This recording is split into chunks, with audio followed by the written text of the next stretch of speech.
Bonjour et bienvenue pour un nouveau voyage culinaire. Aujourd'hui nous partons en Italie avec la focaccia. Pour ce plat vous aurez besoin de 2 fettuc, une fourchette, un torchon, une planche, un couteau, un plat à gratin et un pinceau.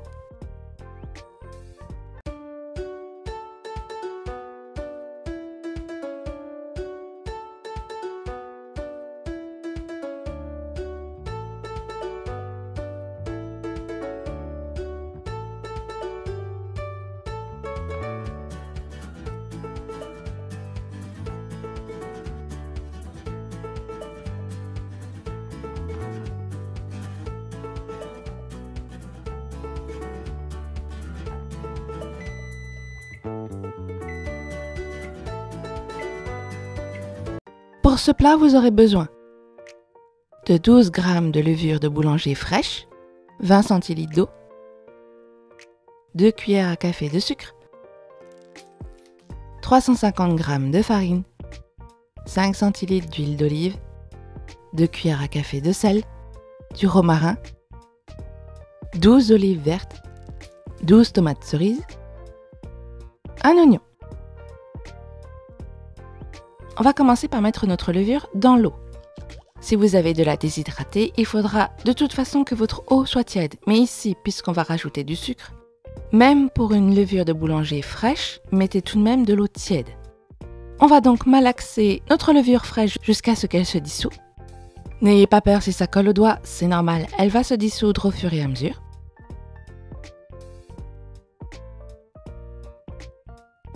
Puis on ajoute le sucre qui devrait fondre très rapidement dans l'eau tiède.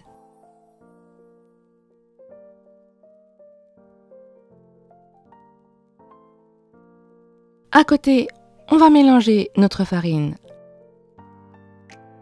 avec le sel. Ici, je ne prends pas la peine de tamiser puisqu'on va faire une pâte. On va la pétrir, donc dans tous les cas, les grumeaux vont disparaître. J'y ajoute l'huile d'olive.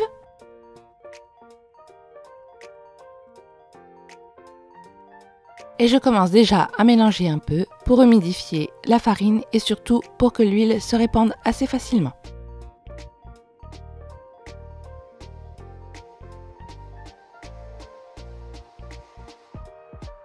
On ajoute ensuite notre levure devenue liquide et on va commencer à mélanger à la main. Si vous avez un robot pâtissier, vous pouvez faire votre pâte dans le robot. Si vous le faites à la main, essayez d'utiliser uniquement le bout des doigts pour pouvoir pétrir votre pâte. Autrement, elle va coller sur toute votre main et ça va devenir insupportable et difficile de récupérer un maximum de pâte. On va donc pétrir notre pâte durant 10 minutes. Au début, on essaye de bien passer partout pour pouvoir récupérer la farine et tout incorporer à notre pâte. Ne cherchez pas vraiment à pétrir, on déplace surtout la pâte pour pouvoir tout intégrer, toujours des bouts des doigts. Au bout d'un moment, votre pâte devrait devenir très collante. Dans ce cas-là, on commence à pétrir. On n'hésite pas à prendre la pâte, à l'étirer et à reformer une boule. Ensuite, on reforme une boule, on la retourne, on retire et on rabat la pâte. Et on va pétrir ainsi durant 10 minutes. Si vraiment vous avez trop mal au bras, vous pouvez le faire durant 5 minutes seulement, mais vous aurez moins d'élasticité. Le but ici est d'avoir une pâte très élastique. Plus votre pâte sera travaillée et plus elle va pouvoir lever facilement. Si vous la travaillez moins longtemps, veillez à avoir une bonne chaleur pour l'aider à se lever. Plus elle est élastique, plus cela veut dire qu'on a intégré de l'air à l'intérieur et donc plus facilement elle pourra lever d'elle-même. Sachez également que vous pouvez garnir cette pâte. Si vous le désirez, ici on a mis des oignons sur le dessus à la fin de la recette, mais vous pouvez les mettre à l'intérieur de la pâte. Cela n'empêchera absolument pas la levée de la pâte. Vous pouvez également mettre les herbes à l'intérieur ou tout autre petit aliment. Une fois qu'on a bien travaillé notre pâte, elle colle toujours autant, c'est normal. On n'est pas sur une pâte à pain, on n'utilise pas autant de farine, donc elle va coller. On utilise donc de l'huile d'olive. J'en mets un peu partout et ensuite je badigeonne à l'aide de mes doigts. Veillez bien en mettre partout. Cela va aider la pâte à ne pas coller sur les parois et donc encore une fois à lever plus facilement. Et on va utiliser un torchon qu'on a d'abord passé sous l'eau chaude et on va laisser lever durant au moins 1 heure.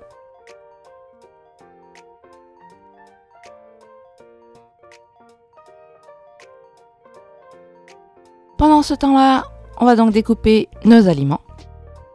Ici, donc, je mets l'oignon sur le dessus. Attention, si vous décidez de le mettre sur le dessus, il va forcément griller. Il n'y a pas le choix. Je le coupe donc en demi-lamelles et je le coupe assez épais pour l'aider tout de même à ne pas trop griller. Si vous voulez absolument un oignon frais, mettez-le à l'intérieur. Pour les olives, je les laisse entières. En revanche, pour les tomates, je vais les couper en 2.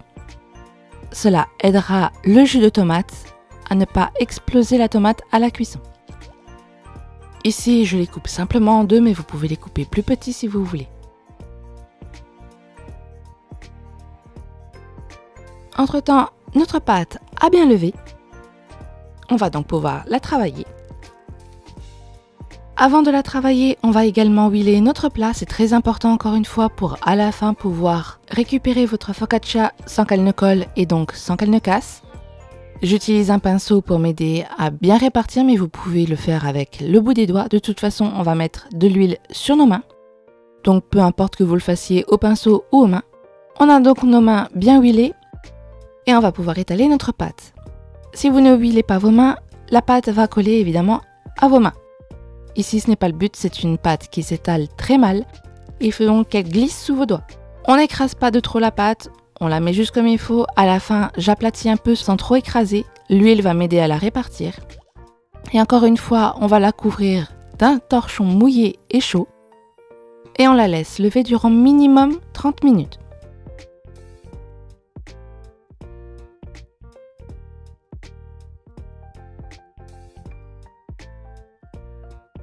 Au bout de 30 minutes ou plus, notre focaccia a de nouveau bien levé. On remet de l'huile sur le bout de nos doigts et on va former des petits trous. Si des bulles se forment, c'est tout à fait normal. C'est l'air qu'il y a dans la pâte.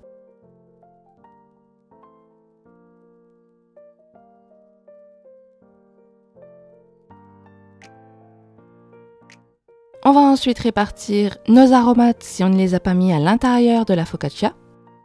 Ici, j'ai choisi du romarin, mais vous pouvez mettre ce que vous désirez. Vous pouvez mettre du romarin, un mélange avec du thym ou juste du thym. Évitez le basilic qui risque lui aussi de griller comme l'oignon et évitez également le persil. Si vous désirez mettre du basilic ou du persil, mettez-les plutôt à l'intérieur. Et on va ensuite répartir nos ingrédients. Je commence par les olives, puisque j'en ai moins.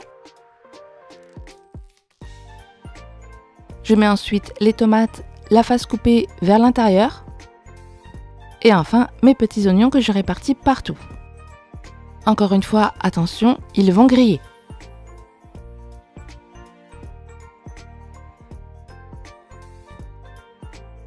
Ils grillent encore plus puisqu'on va mettre de l'huile sur le dessus, c'est très important pour avoir une belle couleur et pour avoir une focaccia bien croustillante.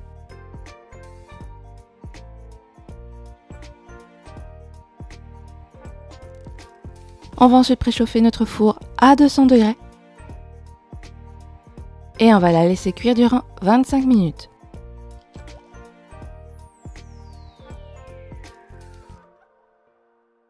Au bout de 25 minutes, votre focaccia est prête. Vous pouvez la laisser refroidir si vous le désirez ou la démouler instantanément. Et voilà, votre focaccia est prête. Bon voyage en Italie!